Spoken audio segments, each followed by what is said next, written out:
I was living in Flagstaff, Arizona, in 2013. I worked at a camping equipment store and hiked almost every weekend. The forest had always been my place of escape.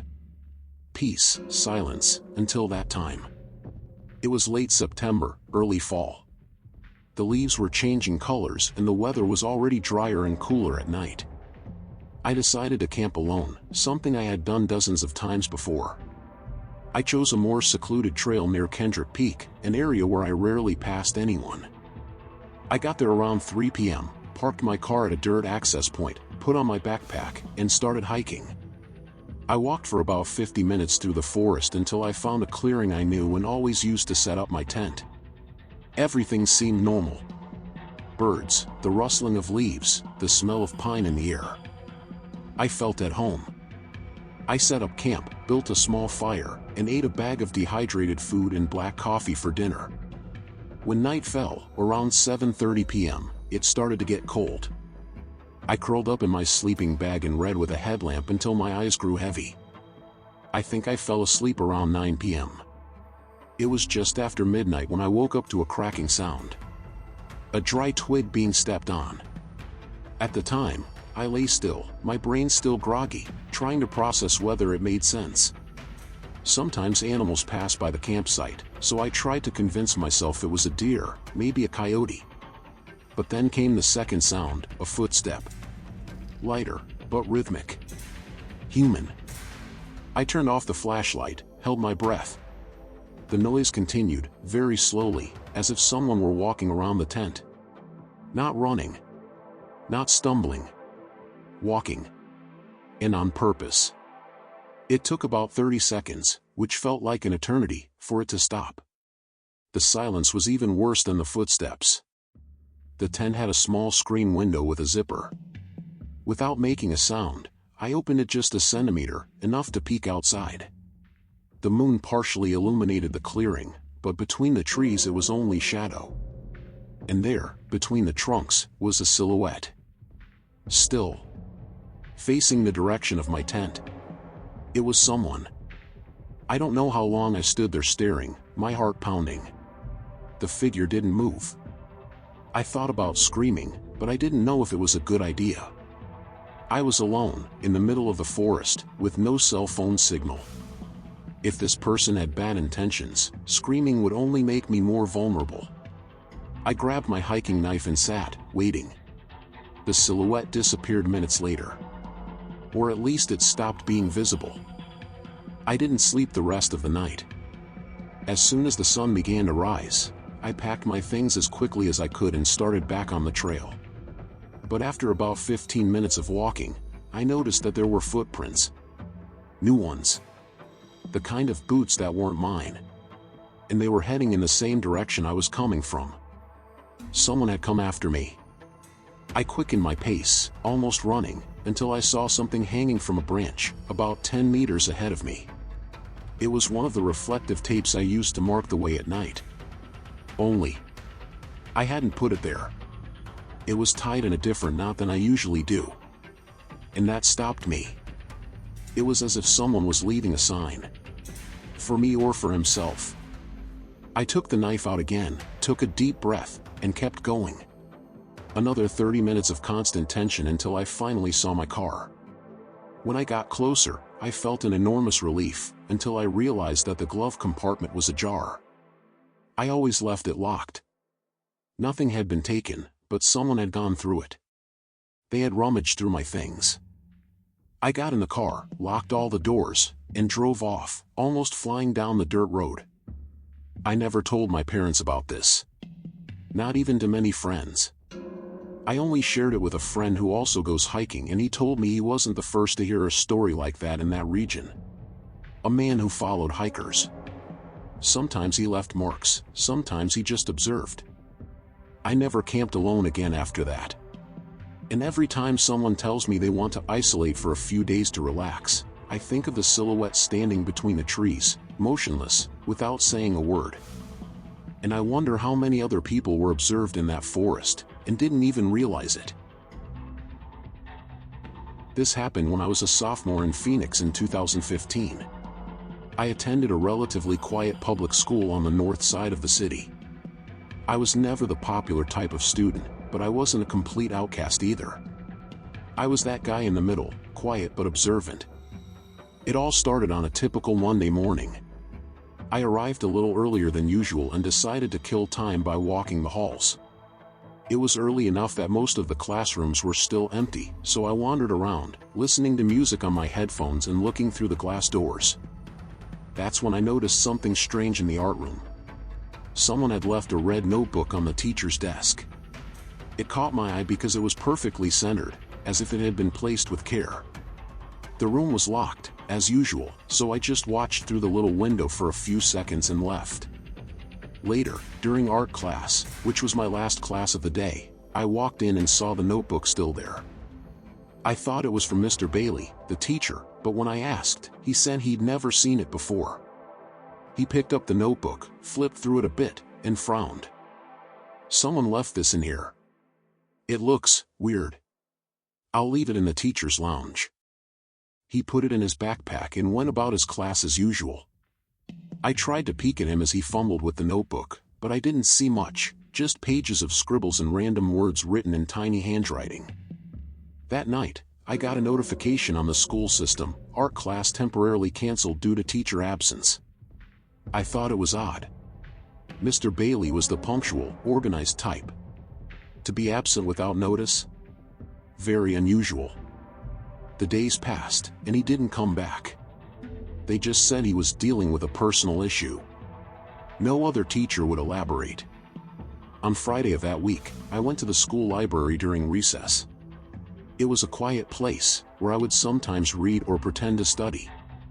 As I was searching for a book in the back section, I saw something that stopped me in my tracks. The red notebook. It was on the floor, leaning against the wall, between two bookshelves, as if someone had left it there on purpose. I looked around, but there was no one around. Curiosity got the better of me. I picked up the notebook and opened it. The first few pages were filled with disjointed scribbles, sentences like "it's not my fault" and "he sees you before you see him." There were also drawings, eyes, closed doors, dark hallways, a faceless humanoid figure, always in the background. But it was on the last written page that my stomach turned. It read, "Next room will be 217. Tuesday, 2:05 p.m. That was my English class. And I was there at exactly that time, every Tuesday. I closed the notebook right away, looked around, and quickly put it in my backpack. My head started spinning with possibilities. Was this a joke? Some kind of artistic journal? Or something else?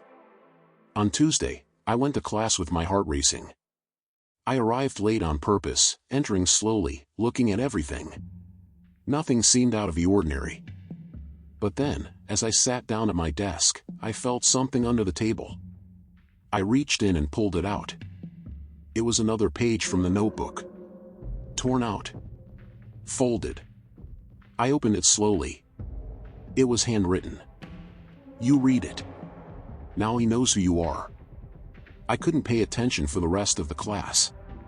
I left early, saying I was feeling sick. At home, I locked my backpack in my locker and tried to forget about it all. 2 days later, a girl from my school, who I didn't even know very well, was taken away by her mother in the middle of class. They said she was freaking out. She was screaming that there was a man with dark eyes following her through the halls. She also had class in room 217. That's when I realized I needed to get rid of that notebook. I went back to the library on the weekend, when it was open to the public, and left the notebook hidden between two thick reference books that no one would take. I left without looking back. I never heard from Mr. Bailey again. He never returned to class. And over time, the girl's case was forgotten. No one ever mentioned it again. I changed schools my senior year. But sometimes, when I walk past an empty classroom or see someone with a red notebook, my stomach still turns. I don't know who put that notebook on the teacher's desk. I don't know who wrote in it. But I know one thing for sure. That wasn't just a coincidence. And if you find something like it, don't read it. This happened in August 2021, when I was driving home from visiting my parents in Tucson. I live in Marana, so I usually drive on I-10, a 40-minute drive, mostly flat, with long stretches in the middle of nowhere. That day, I left later than I should have. It was already past 10 p.m. when I got on the highway. The desert heat at night eased a bit, but the air was still dry and dense. There were almost no cars on the road. Just the headlights of distant streetlights and the constant sound of tires against the asphalt. I put on a random playlist and relaxed. That was when I noticed the high beams behind me. A white truck, one of those with a long bed, was coming fast, right up against me. I thought it was strange, because there was no reason for it to be in such a hurry. The highway was almost empty. I changed lanes to let it pass. But it didn't. It changed lanes with me.